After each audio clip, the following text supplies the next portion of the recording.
All right, we'll begin at the beginning. An introduction to the taxonomy of this huge project and some preliminary key players of Ghosts of the Spy Wars. This is an 8-year taxonomy for Ghosts of the Spy Wars. Could be longer or shorter than that. We'll see what happens downstream. There are really 4 levels of the taxonomy here, the YouTube channels, 4 parts. And within the channels are sections. There'll be 60 or more of those as they add up. Could be a lot more. We'll see. Within the sections, there are segments, 5 to 10 segments in a section. And within the segments themselves are slides, groups of slides, either groups of as many as 7 or 14 groups for a segment. We'll see. The segments themselves, which are the basic building blocks here, are going to run for about 30 minutes each. Here's a graphic showing you some of the nomenclature that we're using, the taxonomy for YouTube. So here we have, for example, Genesis 1, Section 1, and segments 1 through 2. Segment 1, for example, has 3 groups of slides, A1, A2, and A3. And that nomenclature will be used at the bottom of the slides for a description plus a few words about the particular subject of each group of slides. So the top 2 will be used for titles, the bottom of sections and segments, and the next 3-part nomenclature above will be used for the title at the bottom of each slide. Now let's move on to, we'll begin with the true gurus, the heavyweight champions of the spy wars of the 2 different services here. Actually, East and West. It's not just CIA, but that would include Britain's MI6. So on the left, Sergey Kondrashev, and on the right, Tenant Pete Bagley. We'll just call him Pete during this, as this long project that we're starting is going to be. And we'll move along to talking about them. Who was Sergey Kondrashev? He was one of the 2 greatest intelligence minds of the Cold War. One being Pete Bagley of the CIA, and the other, of course, Kondrashev, the KGB. Sergey was more than an exceptional KGB veteran. For more than half a century, he was unmatched in the staggering quantity and quality of his service. Kondrashev was one of the few senior officers who were privy to the KGB's darkest secrets.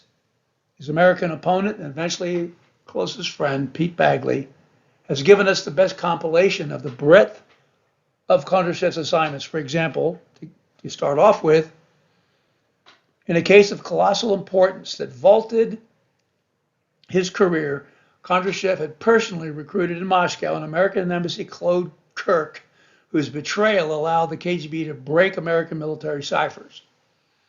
The traitor was never uncovered. Only 8 people in the world, aside from Kondrashev himself, were aware of the details of the cipher break by someone he gave the pseudonym to as Jack, the U.S. code clerk in Moscow. Kondrashev's operation gave the Soviets what every government most wants, and having obtained, most needs to hide, the ability to read the secret communications of its rivals and potential enemies. Now, this cipher break, as we'll see later in the project, would help lead to the Korean War. Kondrashev's career catapulted after his recruitment of and success with Jack. For example, Kondrashev personally handled the earlier defection of another American embassy military code clerk in Moscow. Kondrashev handled an historically important mole inside British intelligence, the MI6 officer George Blake. Kondrashev headed 2 of the most important KGB stations abroad, those in London and Vienna. He was chief of the KGB's German-Austrian department, overseeing its penetrations of the West German government and other clandestine actions in that area of prime Soviet concern. Kondrashev led the KGB Service A, known as Active Measures. That's the element tasked to weaken, mislead, and confuse Western governments and their intelligence services. Kondrashev worked directly with the highest unit in politics in the USSR, the Politburo, inside its premises while it coped with the Prague Spring crisis of 1968. Kondrashev eventually became the deputy chief of the KGB's worldwide clandestine operations, specifically overseeing its deception operations, among others. In that capacity, he was one of only 2 Foreign Intelligence First Chief Directorate officers briefed on the tightest held operations abroad of the Second Chief Directorate, Internal Counterintelligence. Kondrashev commanded the secret intelligence operations of Soviet border troops along their vast frontiers in Northern Europe, Central Asia, China, and the Northern Pacific. As chief senior consultant to 4 KGB chairmen for more than a dozen years, Kondrashev helped supervise the most sensitive intelligence operations abroad and prepared the chairman's participation in meetings of the nation's high command, the Politburo. Well, let's talk a little bit about Pete Bagley. In 1949, while Kondrashev was demonstrating his skills at recruiting an American co-clerk in Moscow, Pete Bagley was successfully moving through the application process for coming on board with the CIA. Pete officially joined the agency in July 1950, and in June 1951 he joined the CIA Vienna Operations Base, VOB, where he was assigned duties and operation support. At the time, the VOB was handling the defection in place of Pyotr Popov. By November 1952, Bagley became the chief of the counter-espionage section that worked closely with Popov. In June 1955, Bagley was reassigned to CIA headquarters in Washington as the chief of the counterintelligence section of the Poland branch. In early 1958, Bagley joined the CIA station in Bern, Switzerland, where a little bit later he would be able to accept Nosenko's defection in place in Geneva at the end of May 1962. In the fall of 1962, Bagley would return to CIA headquarters where he worked closely with the chief of counterintelligence staff, James Angleton. Bagley was the only officer outside of the counterintelligence staff that Angleton let analyze the transcripts of his January 1962 interrogation of Anatoly Golitsyn, immediately after the latter's defection in Helsinki. Later, Dave Murphy would become chief of the Soviet Russia Division, and Bagley would become chief of the Soviet Russia Division Counterintelligence Unit. In addition to Pete Bagley's access to independent sources during the Cold War, he began an enduring personal relationship with Kondrashev in 1994. Out of that extraordinary relationship, an entirely new set of independent KGB sources emerged that permit the authentication of U.S. intelligence sources from the 1950s to the 1980s. That's really important. And I can't tell you, most of the researchers I've watched just aren't paying attention to this synergy. For example, after the Cold War, Pete Bagley learned from his contacts with former KGB officers that Mikhail Tsimbal, the former KGB chief in Paris, had been in the Soviet delegation to the 1962 Geneva Disarmament Conference. Bagley found out that besides helping Nosenko, Tsimbal had slipped away to his old haunt in Paris to meet KGB spies high inside the French intelligence service. But it was their first encounter face-to-face many years at the end of the USSR that added significantly to the evidence for the existence of Popov's mole. Soon after the Cold War was over, Kondrashev told Bagley that he too, besides Popov and Golitsyn, had known about the details of Kovshok's 1957 meeting in Washington with the KGB mole and the CIA. However, at a March 1994 German symposium for a gathering of former Cold War spies from the East and the West, the stars aligned again. On the first day of the meeting, Bagley's mind was still cogitating about that 1957 trip that Vladislav Kovshok had made to Washington, D.C. Bagley approached Kondrashev at a quiet table in the corner to speak with him. Why ever, Bagley asked, did Kovshok make that trip to Washington?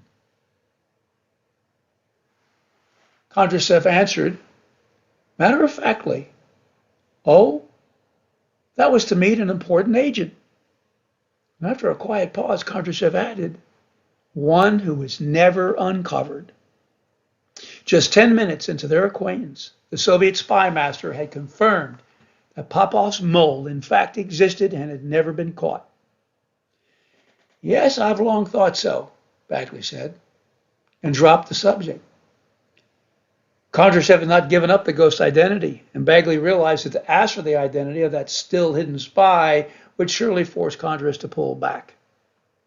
So, thereafter, the two spy chiefs enjoyed a long, fruitful, and close relationship. They did have respect for each other. And without that friendship and relationship, we would know far less about the KGB CIA spy wars today. All right, who is the putative guy here that we're looking at for Popov's mole? It's Bruce Solie. So here's just a little bit of a sketch about his origins in Norway. Solie's grandfather, Chris H. Solie, was born in June 1860 in Thingvold, Norway. In the early 1880s, his father, Chris Solie, emigrated to Wisconsin, where Bruce's father, Henry Hartwick Solie, was born on 10 February 1886 in Sumner, Wisconsin. Henry married Eva Luella on 30 September 1912, and their first child, Helen, was born on 10 November 1913. 4 years later, 12 November 1917, Bruce Solie was born. He and his kin grew up on their father's dairy farm in Holway, Taylor County, Wisconsin. On 7 April 1942, Bruce enlisted in the Army. While he was in flight training at Rosecrans Airfield, he met Mary Elizabeth Matthews, who was employed at the Army Special Service there. They were married on 22 February 1944 in Marion, Texas. Bruce was commissioned as a first lieutenant in the Army Air Corps.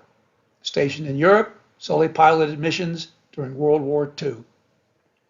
Mary, who had a BA in education, worked for United Airlines while Bruce served overseas. After World War II, Mary and Bruce moved to Badger, Wisconsin, where he attended the University of Wisconsin and earned degrees in law and economics. In the meantime, their son, John Bruce, was born in June 1946, and their daughters, Susan and Nancy, were born in 1948 and 1954, respectively.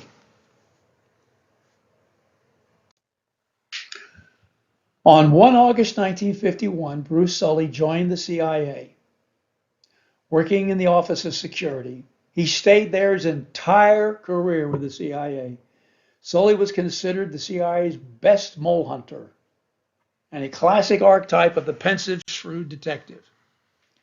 How did Solie become the CIA's best mole hunter? I've often wondered, would it take an experienced mole to be the best mole hunter in the CIA? In any event, early on, Bagley painted an unflattering profile of Solie. Bagley said Solie had only a shallow knowledge of the Soviet scene and knew very little about the KGB and possessed no experience in handling foreign agents. However, before Bagley's death on 20 February 2014, Bagley would change his mind about how little Solie knew about the KGB. In summary, key characters will be added to this big project in the future as required by the addition of new sections.